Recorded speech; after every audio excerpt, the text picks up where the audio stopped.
ഈശോ മിശിഹായ്ക്ക് സ്തുതിയായിരിക്കട്ടെ. കർത്താവിൽ എനിക്കേറെ പ്രിയങ്കരായ സഹോദരങ്ങളെ, കൈയിട്ടീശോയുടെ സൗവിധ്യത്തിലേക്കും കൽപ്പറ്റയിലെ PO ഫോൺ ധ്യാന കേന്ദ്രത്തിലേക്കും എന്നും ചെയ്യുന്നത് പോലെ വെളുപ്പിന് 3 മണി നേരത്ത് എല്ലാവരും ഉറങ്ങുന്ന ഈ സമയത്ത് നമുക്ക് ഉണരാം. എല്ലാവരെയൊക്കെ ഒന്ന് വിളിച്ചുണർത്ത്. എത്രയെത്ര കെട്ടുകളാണ് എൻ്റെ ജീവിതത്തിൽ നിന്ന് കർത്താവ് അഴിച്ചു മാറ്റി, അല്ലേ? ഒരു നന്ദിയോടെ നിൽക്കാം. ഈ സമയം വളരെ പവിത്രമാണ്, നിനക്കറിയാമല്ലോ. വെളുപ്പിന് 3 മണി നേരം ഒരു പക്ഷേ പ്രപഞ്ചം ഉറങ്ങുകയാണ്. എനിക്കും എൻ്റെ കുടുംബത്തിനും ഉണരാൻ സാധിച്ചു. ഇന്നത്തെ ദിവസം അനുഗ്രഹിക്കപ്പെടും. നിൻ്റെ കെട്ടുകൾ ഈശോ അഴിച്ചു തരും. പ്രഭാതത്തിലെ നമ്മുടെ നാവിലേക്ക് സ്തുതിയുടെ ഒരു വചനം കൊണ്ടുവരാം. എല്ലാവരും ഈശോ മിശിഹായ്ക്ക് സ്തുതിയായിരിക്കട്ടെ. ജീവിത പങ്കാളി മക്കൾക്കൊക്കെ ഒന്ന് കൊടുത്തേ. ഈശോ മിശിഹായ്ക്ക് സ്തുതിയായിരിക്കട്ടെ. ഈശോ മിശിഹായ്ക്ക് സ്തുതിയായിരിക്കട്ടെ. ഈശോ സ്തുതി, അതായിരിക്കും നിൻ്റെ ജീവിതം. സ്തുതിയുടെ ഒരു ജീവിതമായിരിക്കുന്ന അനുഗ്രഹത്തിൻ്റെയും സന്തോഷത്തിൻ്റെയും ദിവസമായിരിക്കും നിനക്ക്, നിൻ്റെ കുടുംബത്തിനും, ഇന്ന് എല്ലാ മക്കൾക്കും. അച്ഛനത് ആശംസിക്കുന്നു. സ്വീകരിച്ചെടുക്കണം. ജോബിൻ്റെ പുസ്തകത്തിലെ 10-ാം അധ്യായം 18-19 ഇങ്ങനെ പറയുന്നുണ്ട്: ഗർഭപാത്രത്തിൽ നിന്ന് എന്നെ നീ ആനയിച്ചത് എന്തിന്?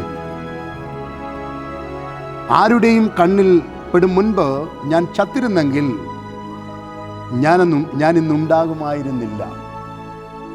ഗർഭപാത്രത്തിൽ നിന്ന് ശവക്കുടിയിലേക്ക് സംവഹിക്കപ്പെട്ടിരുന്നെങ്കിൽ ഞാനിന്നുണ്ടാകുമായിരുന്നേ ഇല്ല. ജോബിൻ്റെ വിലാപമാണ്. ജോബ് വിലപിക്കാൻ കാരണമുണ്ടെന്ന് നമുക്കെല്ലാം അറിയാം, അല്ലേ? ഒന്നിനു പുറകെ ഒന്നായിട്ട് നഷ്ടം ചെറുതൊന്നുമല്ല.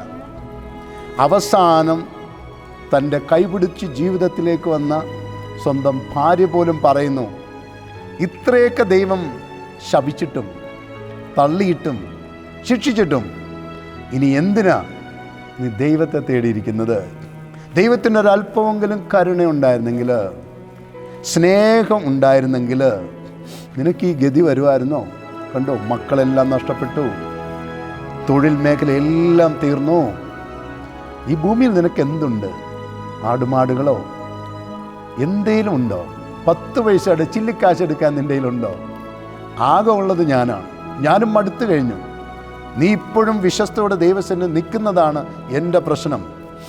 ഇത്രയും കിരാതമായ ഒരു ശാപം നിനക്ക് തന്നിട്ടും നീ ഇപ്പോഴും ഇല്ലാത്ത ദൈവത്തെ ഉണ്ട് എന്നും പറഞ്ഞിരിക്കുന്നതെന്ന് ശപിച്ചുകൊണ്ട് സ്വന്തം ഭാര്യ പോലും കടന്നു പോകുമ്പോൾ, മനുഷ്യനെന്ന നിലയിൽ ജോബിനുണ്ടാകാവുന്ന വികാരമാണ് ജോബിൻ്റെ 10-18-19 നമ്മൾ കണ്ടത്.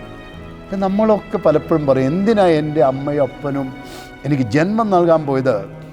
ഇല്ലായിരുന്നെങ്കിൽ എനിക്ക് ഈ ഗതി വരുമായിരുന്നു. ഞാൻ ഈ ഭൂമിയിൽ ഉണ്ടാകുമായിരുന്നില്ലല്ലോ, എന്നെ ആരും കാണുമായിരുന്നില്ലല്ലോ. എന്തിനീ ദൈവം എനിക്ക് ഈ ജന്മം തന്നു?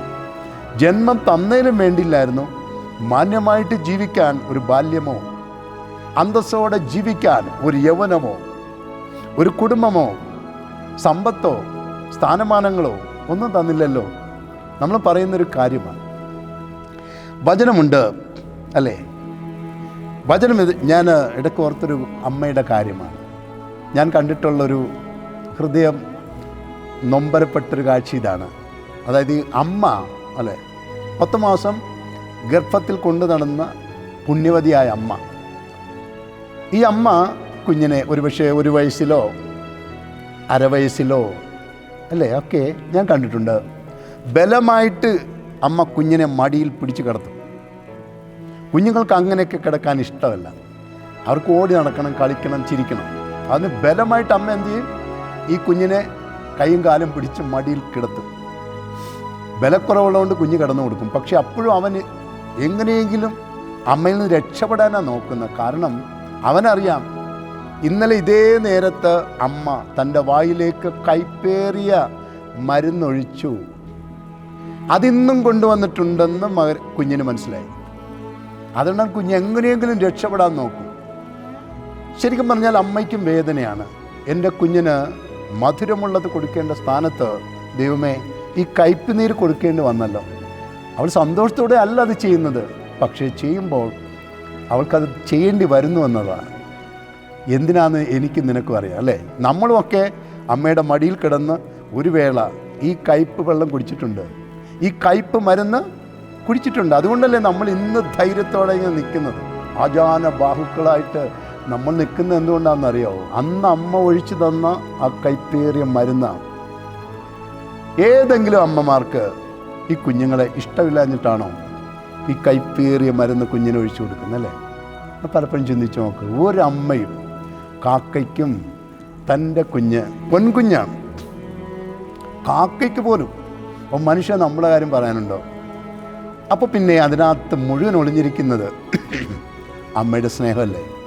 എൻ്റെ കുഞ്ഞ് ഒരു രീതിയിലും അല്ലേ ക്ഷീണിക്കരുത്, രോഗിയാകരുത്, എല്ലാവരുടെ മുമ്പിൽ ആരോഗ്യമുള്ള കുഞ്ഞായി വളരണം എന്ന് ആഗ്രഹിക്കാത്ത ഏത് അമ്മമാരാവുള്ള അല്ലേ?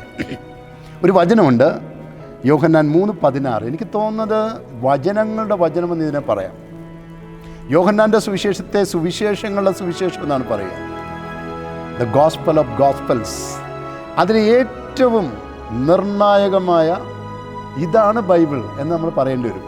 ആ വചനമാണിത്, യോഹന്നാൻ 3:16. തൻ്റെ ഏകജാതനിൽ വിശ്വസിക്കുന്നവരാരും നഷ്ടപ്പെട്ടു പോകാതെ നിത്യജീവൻ പ്രാപിക്കാൻ തക്കവിധം ദൈവം തൻ്റെ ഏകസുതനെ ലോകത്തിലേക്ക് അയച്ചു. ദൈവം തൻ്റെ ഏകസുതനെ ലോകത്തിലേക്ക് അയച്ചത് ലോകത്തെ ശിക്ഷാവിധിക്ക് വിധേയനാക്കാനല്ല, മറിച്ച് തൻ്റെ മകനിലൂടെ രക്ഷപ്പെടാനാണ്. ഇതല്ലേ വേണ്ടു മനുഷ്യ? നമുക്കിത്രയും പോരെ? നമുക്ക് ദൈവം ഒരു വലിയ ഗിഫ്റ്റ് തന്നിരിക്കുകയാണ്. തൻ്റെ ഏകജാതനെ, തൻ്റെ സ്വത്വത്തെ തന്നെ പറിച്ച് ദൈവം നമുക്ക് തന്നില്ലേ? മനുഷ്യനായി ജീവിച്ച് വേദനയോടെ മരിച്ച് ഉയർത്ത ഈശോ എന്തിനാ? നമ്മൾ രക്ഷപ്പെടാൻ. പ്രിയ മക്കളെ, ഈ ദൈവം ചിലപ്പോൾ അമ്മയെപ്പോലെ ആകും. നിൻ്റെ പ്രാർത്ഥനയോട് ഇല്ല അല്ല എന്നൊക്കെ പറയും.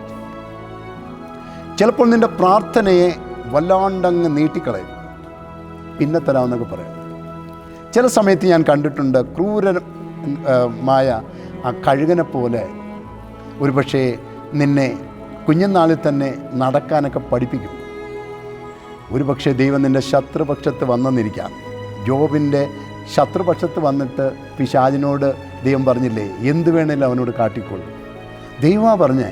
അപ്പം ഇങ്ങനെയൊക്കെ ഈ അമ്മ, ഈ ദൈവം നമ്മളെ ട്രീറ്റ് ചെയ്യുമ്പോൾ നമ്മളും അറിയാതെ പറഞ്ഞു പോവും, എന്തിനാണ് അമ്മയുടെ ഉദരത്തിൽ 10 മാസം എന്നെ കിടത്തി ഭൂമിയിലേക്ക് കൊണ്ടുവന്നത്? എൻ്റെ അപ്പനും അമ്മ അത് ചിന്തിക്കാതിരുന്നെങ്കിൽ, എനിക്ക് ജന്മം തരാതിരുന്നെങ്കിൽ എത്ര നന്നായിരുന്നു. പക്ഷെ ദൈവമ്മ എന്ന അമ്മയുടെ ആ വാത്സല്യത്തിലേക്ക് നമുക്ക് കടന്നു വരാം. ജീവിതത്തിൽ ഒരിക്കലെങ്കിലും ഇതുപോലെ തിരസ്കരിക്കപ്പെട്ട പ്രാർത്ഥനയുടെ മുന്നിൽ നിൽക്കേണ്ടി വന്നിട്ടില്ലേ? ആ മക്കളെല്ലാവരും ഒന്ന് കൈകൾ നീട്ടിപ്പിടിച്ചു പ്രാർത്ഥിച്ച് മടുത്തു. ദൈവം കേട്ടില്ല. പല പ്രാർത്ഥനകളും ദൈവം കേട്ടത് എൻ്റെ ആവശ്യമൊക്കെ കഴിഞ്ഞപ്പോഴാണ്. ചിലപ്പോൾ ക്രൂരതയോടെ ചിറക് ചലിപ്പിച്ച് എന്നെ അന്തരീക്ഷത്തിലേക്ക് തള്ളി. ചില നിമിഷങ്ങളിൽ എൻ്റെ ശത്രുപക്ഷത്ത് ദൈവം വന്നു നിന്നോ? മക്കളെ, അപ്പോഴും അടിവരയിടേണ്ട ഒരു സത്യമുണ്ട്, ദൈവം അമ്മയാണ്. നീ ജീവിക്കണം. വെറുതെ ജീവിച്ചാൽ പോരാ, ആരോഗ്യത്തോടെ ജീവിക്കണം, ബോധ്യത്തോടെ ജീവിക്കണം, അപ്പനടുത്ത മഹത്വത്തോടെ ജീവിക്കണം. നന്ദി പറഞ്ഞുകൊണ്ട് കൈ നീട്ട്. പ്രഭാതം നല്ലതാ. ഈ പ്രാർത്ഥന ദൈവം കേൾക്കും. കാരണം ഇത് 3 മണി നേരമാണ്. നിൻ്റെ ഒരു കെട്ട് ഈശോ പഴിക്കും. കാരണം കെട്ടപ്പെട്ടവൻ്റെ മുമ്പിലാണ് നമ്മൾ നിൽക്കുന്നത്. വിശ്വസിക്കുക. പിയോ ഫൺ ധ്യാന കേന്ദ്രത്തോട് ചേർന്ന് ഈശോ നിൽക്കുക. നിൻ്റെ കെട്ടെന്താണ്? കടബാധ്യതയോ, ജപ്തിയോ, ദാമ്പത്യ ജീവിത പ്രശ്നമോ, മക്കളുടെ വിഷയമോ, ഒരു ഭവനമില്ലാത്തതോ, ഒരു തുണ്ട് ഭൂമിയില്ലാത്തതോ, മാരകമായ രോഗമോ, മാനസിക സമ്മർദ്ദമോ, എന്താണ് നിൻ്റെ കെട്ട്? ഈശോ കൊടുക്ക്. ഒരു തഴക്കദോഷമോ? ഏറ്റു ചൊല്ലാമോ? ലോകരക്ഷകനായ ഈശോയെ, അങ്ങയ്ക്ക് അസാധ്യമായി യാതൊന്നും ഇല്ല. നിർഭാഗ്യ പാപികൾ മനസ്സുരുകി പ്രാർത്ഥിച്ചാൽ അങ്ങയ്ക്കത് നിരസിക്കാൻ വയ്യ. ആകയാൽ എൻ്റെ മേലലിവ് തോന്നി എൻ്റെ അപേക്ഷ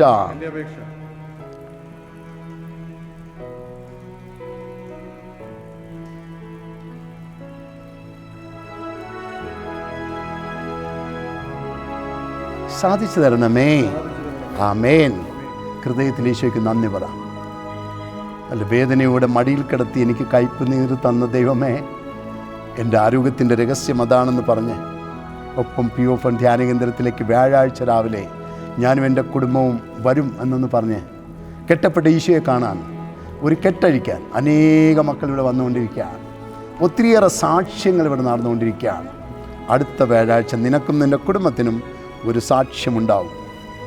ദൈവം സ്വർഗം തുറന്ന് നിനക്ക് തന്ന ഒരു അനുഗ്രഹം, അത്ഭുതം നിനക്ക് സാക്ഷ്യപ്പെടുത്താനുണ്ടാവും. ഞങ്ങൾ നിങ്ങൾക്ക് വേണ്ടി പ്രാർത്ഥിക്കും. നിൻ്റെ വഴികൾ തുറക്കപ്പെടട്ടെ. എല്ലാവരും ഈ സദ്വാർത്ത എല്ലാവരും പറയണം. POFN ധ്യാന കേന്ദ്രത്തിൽ എല്ലാ ദിവസവും പരിശുദ്ധ ദിവ്യകാരുണ്യ ആരാധനയുണ്ട്. എല്ലാ തിങ്കൾ ചൊവ്വ ദിവസങ്ങളിൽ പരിശുദ്ധ ദിവ്യകാരുണ്യത്തിൻ്റെ തണലിൽ ഇരുന്നു കൊണ്ട് കൗൺസിലിംഗ് ശുശ്രൂഷയുണ്ട്. എല്ലാ ദിവസവും ഒന്നോണം ഞങ്ങൾ ഹോം മിഷൻ നടത്തിക്കൊണ്ടിരിക്കുന്നു. ഇടവക ധ്യാനങ്ങൾ നടത്തുന്നു. മാസത്തിൻ്റെ ആദ്യ വെള്ളിയാഴ്ച നൈറ്റ് വിജിലുണ്ട്. എല്ലാ മക്കൾക്കും സ്വാഗതം. നിൻ്റെ വിരൽത്തുമ്പിലൂടെ ഇതൊരു 10 പേർക്ക് അയക്കാമോ? 10 അനുഗ്രഹം നിനക്ക് നിൻ്റെ കുടുംബത്തിനും കിട്ടും. ചേർന്ന് നിന്നേ. കർത്താവ് നിങ്ങളോട് കൂടെ. സർവശക്തനായ ദൈവം, നിത്യം പിതാവും പുത്രനും പരിശുദ്ധാത്മ ത്രിയേക ദൈവം നിന്നെയും നിൻ്റെ കുടുംബത്തെയും മക്കളെയും തൊഴിലിടങ്ങളെയും സകല സ്വപ്നങ്ങളെയും സമൃദ്ധമായി അനുഗ്രഹിക്കുമാറാവട്ടെ. ആമേൻ. ഈശോ മിശിഹായ്ക്ക് സ്തുതിയായിരിക്കട്ടെ. ഹല്ലേലൂയ.